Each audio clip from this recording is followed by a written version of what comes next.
Hello and welcome to CrossTalk, where all things are considered. I'm Peter Lavelle.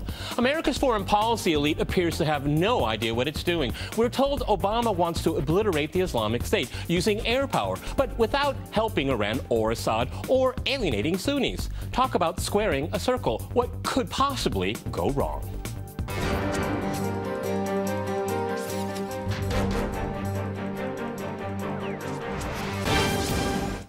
To CrossTalk the Islamic State, I'm joined by my guest, Hillary Leverett in Washington. She is a senior lecturer on U.S. foreign policy at the American University, as well as co-author of the book Going to Tehran, Why America Must Accept the Islamic Republic of Iran.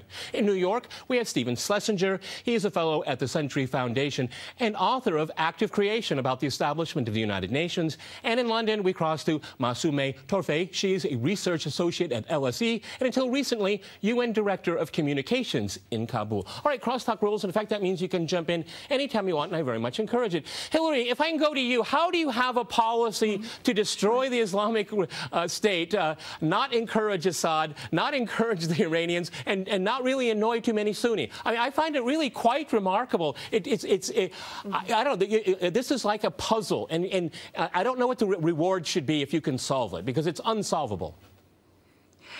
And it's self-inflicted. It was created here in Washington with the protests that broke out in the spring of 2011 in Syria. The decision here was to look at that not as a problem to help resolve in terms of conflict resolution, but as an opportunity to work with our so-called allies, particularly in the Gulf, allies like Saudi Arabia, to militarize those protests and use those protests as a way to weaken and then overthrow the Assad government in Syria, as a way to weaken and contain the Islamic Republic of Iran.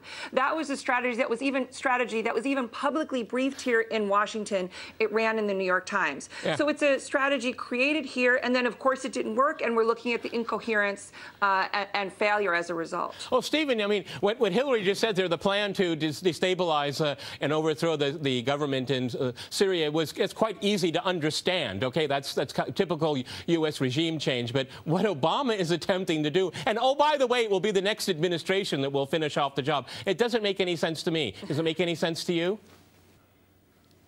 Well, I think it's a little unfair to suggest that the involvement in Syria and helping the people who were trying to overthrow the Assad regime was simply an effort to contain Iran.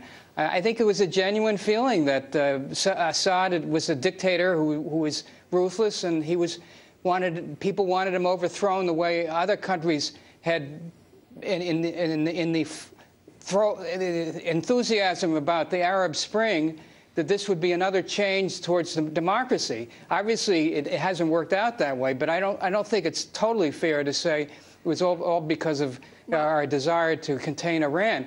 Now, I do have my feelings about what's going on is that I can understand that Obama felt he had to intervene because of the situation threatening our so-called ally, Iraq. I mean, even the Russian foreign minister, Lavrov, on Friday at the UN supported the Iraqi government in trying to ward off ISIL. So I think that there is a coalition of 50 or 60 countries now supporting this effort.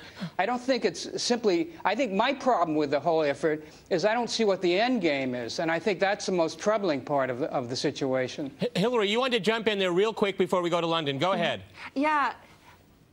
Yeah, I mean, Secretary Kerry, 6 months before we decided to seize the opportunity to militarize these protests in Syria as a way to weaken the government in Syria to then get at Iran, 6 months before that, when Secretary Kerry was chairman of the Senate Foreign Relations Committee, he was wining and dining with Bashar al-Assad and his wife in Damascus. So this idea that we saw Assad as a dictator, that is just not borne out by the record that he was a dictator with whom we couldn't do business. The Obama administration and Secretary Kerry himself, when he was chair of the Foreign Relations Committee, was focused on looking at the possibility of engaging Syria as a way, again, to peel it from Iran. But when we had the chance to go in there and militarize protest and do it that way and get the Saudis on board with that, we seized that opportunity. The idea that there's any feeling here for, poor people in Syria, that goes against the whole grain of U.S. foreign policy.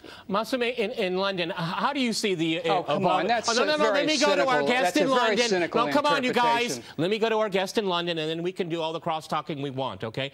Masume in London, you've been listening to Stephen and Hillary. What's your take here? Go ahead. Yes. I mean, there is no doubt that many of us would disagree with what Syria and Bashar Assad are doing. I mean, Bashar Assad is responsible for thousands upon thousands of civilian deaths. But on the other hand, we are also witnessing 13 years of mess. That's the best word I can find. Mess that has been created by mismanagement of international affairs. It started with Afghanistan and then rushing in 2003 to Iraq. And then, you know, now we are facing IS. And you would expect that the American government would come up with some new strategy, because that's what was advertised to be. And we all got very happy that there's going to be this new strategy, these new alliances.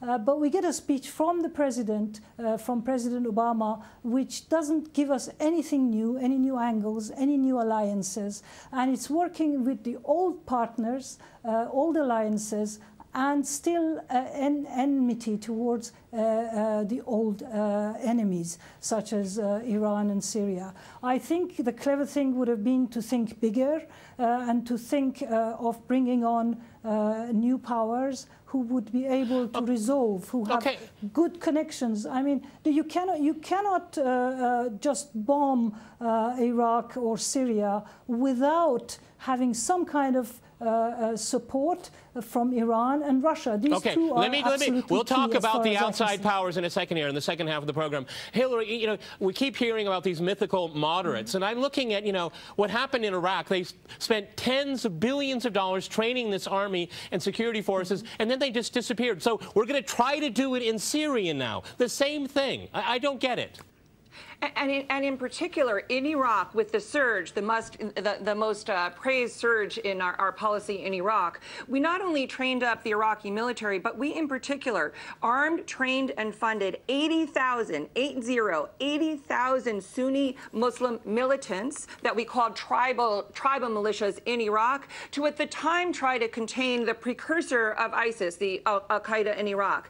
That was not only a complete failure, but many of those thousands, tens of thousands that we trained are now part of ISIS. So this idea that we can continue to arm, train, and fund Sunni militants has not just been a failure, but it has literally exploded in our face from the time that we started to arm, train, and fund the Mujahideen in Afghanistan to repel the Soviets. We did it there, we did it in Libya, we've done it in Syria, we've done it in Iraq. This is now coming together in a mass, cross-border, trans-border mass that has built the wealthiest, strongest, most sophisticated terrorist organization we've ever seen. You know, Stephen, there's no learning curve here. It just gets worse, actually. There's no learning about the past mistakes, and it continues to. And now it's not only breaking up single countries, the entire region is ablaze here. Listen, when we listen to our guests in London, shouldn't there be a major rethink in how to approach this? Well, no, I totally agree with our guests in London about rethink. I mean, the problem goes back to George W. Bush in 2003.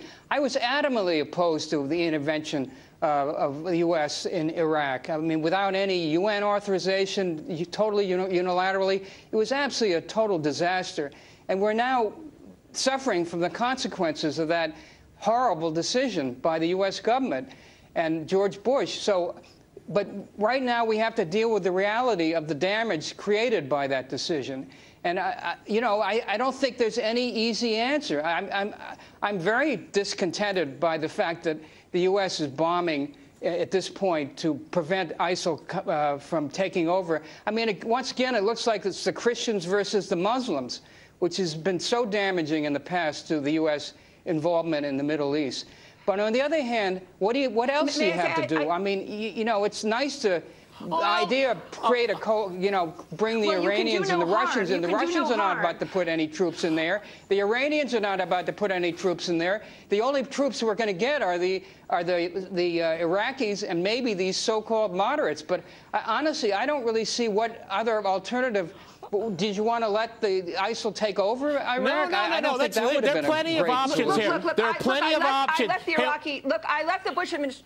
Go ahead, Hillary. No, it's important because I risked my entire career by leaving the Bush administration over its policies of invading Iraq, the axis of evil, and its war on terror. But it gives Obama him a blank check to go forward with the same policies, if not worse. Libya and Syria were entirely created on President Obama's watch, and he's getting away with it by continuing to put all the blame on the Bush administration, as much blame as they deserve.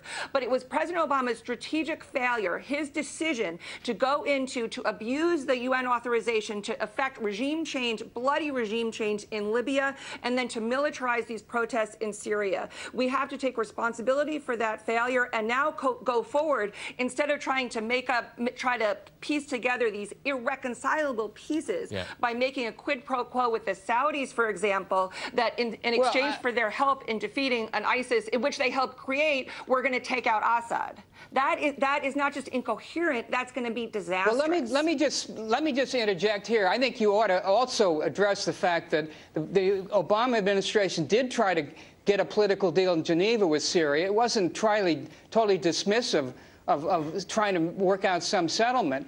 And indeed, with Iran, of course, we have ongoing talks about the nuclear issue there. So we're not, cutting off any possibility of a political settlement. And that, of course, is the crucial goal that we all seek in the Middle East. But there's no, so I think that ought to be part of the discussion. But Stephen, there's no evidence of that. I don't see any evidence whatsoever the United States wants a political solution here. All right, I have to go to a short break here. After our short break, we'll continue our discussion on the Islamic State. Stay with RT.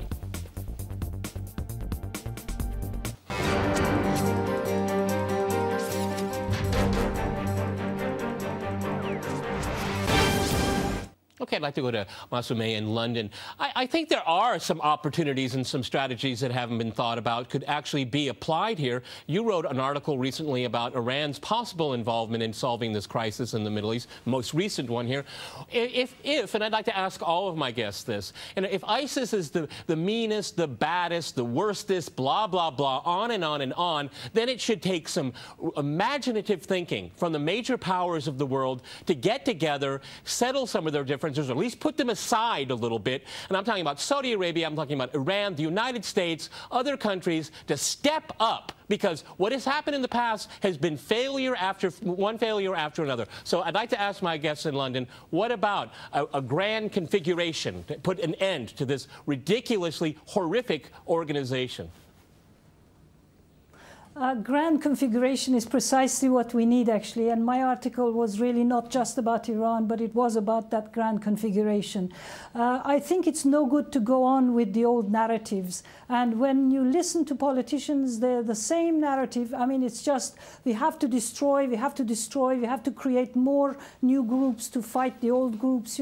We keep on building on these groups of terrorists on top of one another, and as Hillary was saying, it's no good. It's not creating results, and we need to think much bigger. We need to think in new terms and new narratives, and we have to bring in new alliances, as I said, and these new alliances must include countries like Iran, and Iran is in fact the only country that has been helping militarily on the ground, and is very passionately involved. I mean, I'm not a big supporter of the Islamic Republic, but it has been helping quite a lot on the ground, and it has been helping in terms of supporting the Peshmerga and also providing military support. And Iran has good relations with Bashar Assad, so Iran could be used for diplomatic gestures, for if the need arises for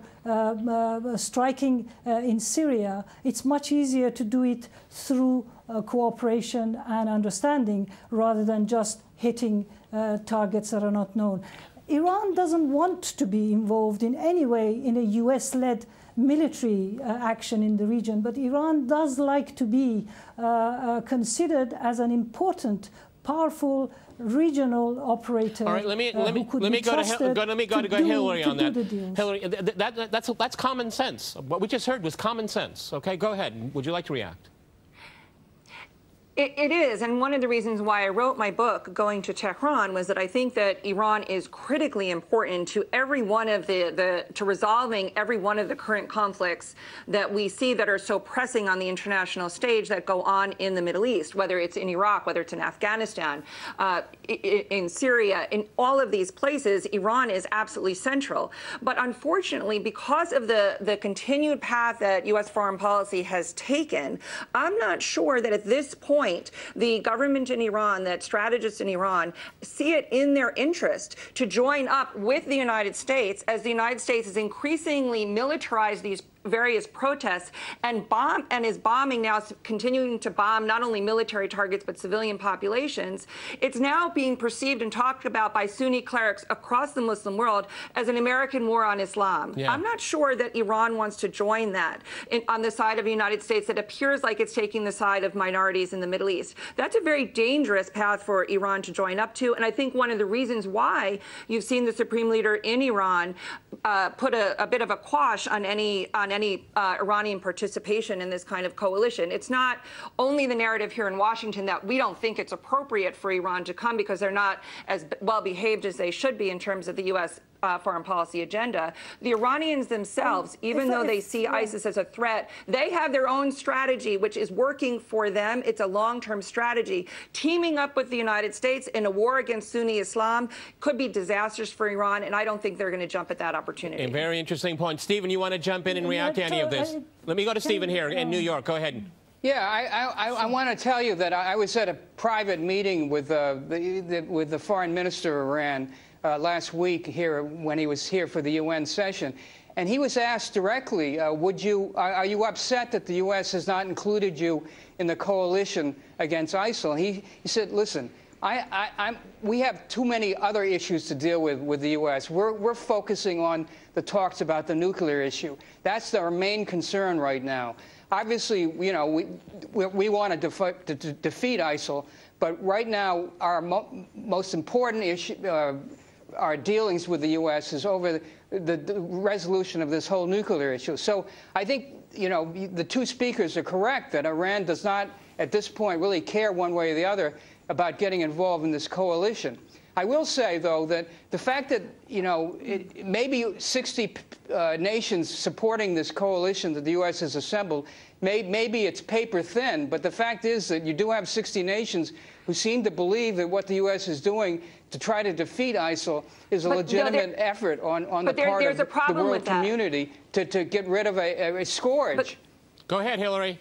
Well, yeah, I mean, sure, there's a very serious problem with that. Most of those countries will not participate in the air raids, and they will not put troops on the ground. I agree with that. That is a problem. Okay, that's not the problem. No, that's not the problem. That's not the problem. The problem is that we talk about it as if these nations are with us. That is not what is happening. What is happening is you have unrepresentative governments, like the Saudi government, like the Emirati government, who are with us. Their populations, public opinion polling in Saudi Arabia in particular, shows those populations overwhelmingly against U.S. military action against ISIS. Al Hayat, the Saudi-owned Arabic newspaper, published a poll. They put it forward that showed that 92% of Sunni Muslims in Saudi Arabia think that ISIS accords with their definition of Islam and Islamic values. That is a problem for the Saudi government, and the United States, by getting them into this coalition, teaming up with them, is only going to accelerate pressure on the Saudis. Okay, real quick, there's 55 other nations you haven't mentioned in the coalition.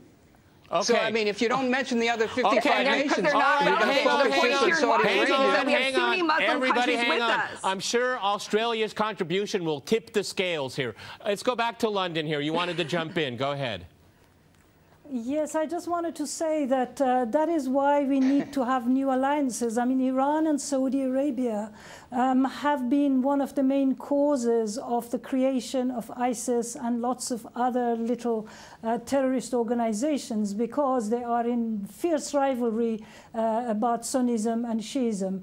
And if you bring them together, this will create better relations between those two as well, and iron out some of the problems in that that way. As for Iran, as we were discussing in New York, Iran, I think, is keen to resolve the nuclear issue first and then move on to talks with the United States. And that is why the President Rouhani said in his interviews that he wants to deliver one baby first before he does the other. If that's it's not a very nice expression, but there we are. So that's what Iran is after. But also another issue that I want to get onto is that we mustn't think that it's just a question of IS or ISIL or ISIS or groups that are fighting in Iraq and Syria. Look at Afghanistan. Afghanistan still has Taliban creating serious challenges in 14 out of 34 provinces.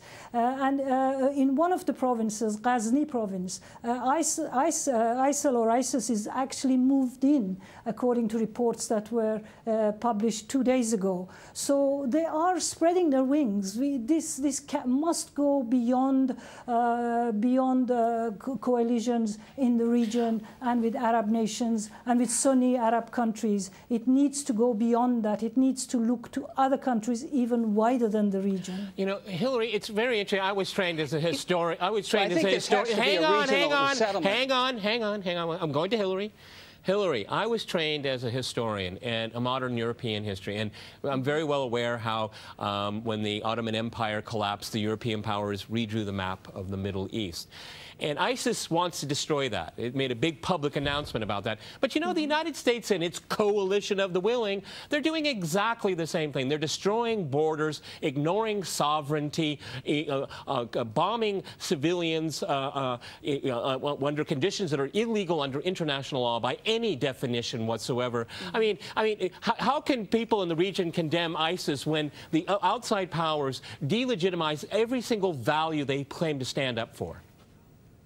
Yeah, it's a critically important point, and it gets to this incoherence in U.S. foreign policy, which pretends to stand for sovereignty vis-a-vis some countries, vis-a-vis some situations where they are perceived in U.S. interests. But what's happening in the Sunni Muslim world is fundamentally profoundly important. We had a failure of a participatory Islamist political model in Egypt, where a U.S.-supported coup there overthrew the democratically elected government of Mohamed Morsi. With all of his failures, the key point here is that the U.S. government is now backing militarily with all of its might a government there that has squashed a participatory Islamist model for governance, as imperfect as it was. And what we're left with is this void, this vacuum, into which now we have ISIS, which I think our colleague in London is very correct to point out, is spreading its views, its practices, its tactics, its strategy, not just into Afghanistan, but even into Egypt, where we've seen beheadings of Egyptian police and military Hillary, I want to be fair. I want to be fair to everyone. I want to give Stephen the last word. You got 30 seconds. Go ahead. I want to be fair.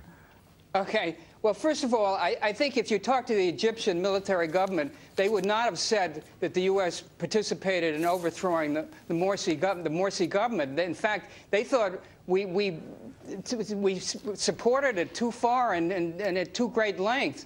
So I think that's a little unfair to suggest the U.S. was complicit in any coup overthrowing that government. But in addition, I do think that... All right. Everybody hold their horses. Everybody hold your horses. We've run out of time. Many thanks to my guests in Washington, New York, and in London. And thanks to our viewers for watching us here at RT. See you next time. And remember, crosstalk rules.